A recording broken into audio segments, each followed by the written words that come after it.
Bismillahirrahmanirrahim. Assalamualaikum warahmatullahi wabarakatuh. Alhamdulillahi rabbil alamin wa bihi nasta'inu ala umuri dunya waddin. Wassalatu wassalamu ala asyrafil anbiya'i wal mursalin sayyidina wa maulana Muhammadin wa ala alihi wa ashabihi wa man da'a bida'watihi wastanna bisunnatihi ila yaumi liqa'i rabbih wa ba'du. Qala Allah Ta'ala fi kitabihil karim, a'udzu billahi minasyaitonir rajim. Ya ayyuhalladzina amanu kutiba 'alaikumus shiyam kama kutiba 'alal ladzina min qablikum la'allakum tattaqun. Wa qala Rasulullah sallallahu alaihi wasallam, man qama ramadhana imanan wa ihtisaban ghufira lahu ma taqaddama min dzambi. Jemaah sekalian, semoga dirahmati oleh Allah Subhanahu wa taala. Alhamdulillah, mari kita bersyukur pada Allah Subhanahu wa taala atas segala limpahan karunia, nikmat, taufik dan juga hidayahnya. Salawat serta salam kita haturkan kepada baginda besar kita yang mulia, seorang manusia yang paripurna, insanul kamil, pemimpinnya orang-orang yang bertakwa, imamul atqiyah, dan komandannya para mujahidin, qaidul mujahidin, Nabi Muhammad sallallahu alaihi wasallam, pada keluarganya, sahabat-sahabatnya, dan juga kepada seluruh umatnya yang senantiasa berusaha istiqamah berpegang teguh dengan sunnahnya. Jadi jamaah sekalian, semoga dirahmati oleh Allah Subhanahu wa taala. Alhamdulillah, pada malam hari ini kita sudah memasuki tanggal 7 Ramadan yang memulai dengan metode hisab maupun ru'yah global, kemudian yang menggunakan metode ru'yah lokal sekarang masuk di tanggal 6 Ramadan. Tetapi terlepas dari perbedaan pendapat yang terjadi, ya kita sebagai seorang mukmin, ketika kita sudah diberikan nikmat, ketika kita sudah diberikan kesempatan oleh Allah Subhanahu wa taala bisa berjumpa dengan bulan Ramadan, bertemu dengan tamu yang mulia ini, maka di sana ada beberapa adab-adab atau hal-hal yang harus kita perhatikan selama kita menjalani ibadah di bulan Ramadan ini.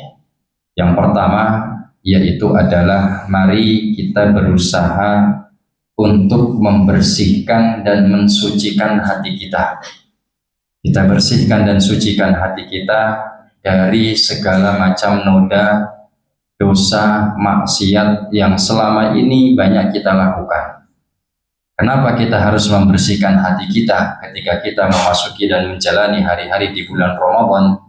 Karena ketika hati seseorang itu suci, ketika hati seseorang itu bersih, maka itu akan menjadi sebab dia akan dimudahkan, diberikan kekuatan oleh Allah Subhanahu wa taala bisa menjalankan ketaatan kepada Allah selama di bulan Ramadan.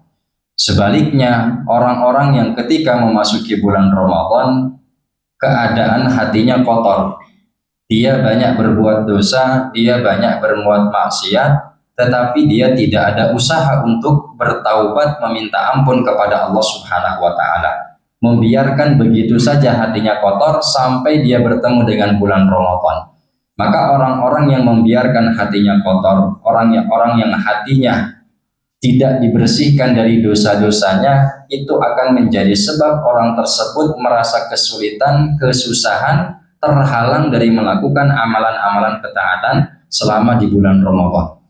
Sebagaimana orang-orang yang ketika di malam hari dia merasa kesulitan, setiap malam dia merasa kesusahan bangun dari tidurnya untuk melaksanakan sholat tahajud, susah untuk melaksanakan qiyamul lail, walaupun dia sudah memasang alarm 10, 20, tapi tidak juga gampang atau susah dia melakukan ibadah qiyamul lail.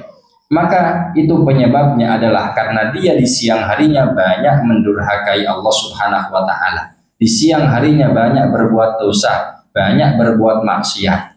Sebagaimana pernah suatu hari ada seorang laki-laki mendatangi Imam Hasan Al-Basri rahimahullah ta'ala. Dia mengadukan, wahai imam, setiap malam saya merasa kesulitan, Setiap malam saya merasa kesusahan untuk bangun melaksanakan sholat tahajud. Kira-kira penyebabnya apa wahai imam? Kemudian Imam Hasan Al-Basri mengatakan, sesungguhnya engkau di siang hari telah mendurhakai Allah Subhanahu wa Ta'ala. Engkau banyak berbuat dosa, banyak berbuat maksiat, sehingga dosa-dosa dan maksiat itulah yang menyebabkan Anda merasa kesulitan untuk bangun di tengah malam melaksanakan sholat tahajud.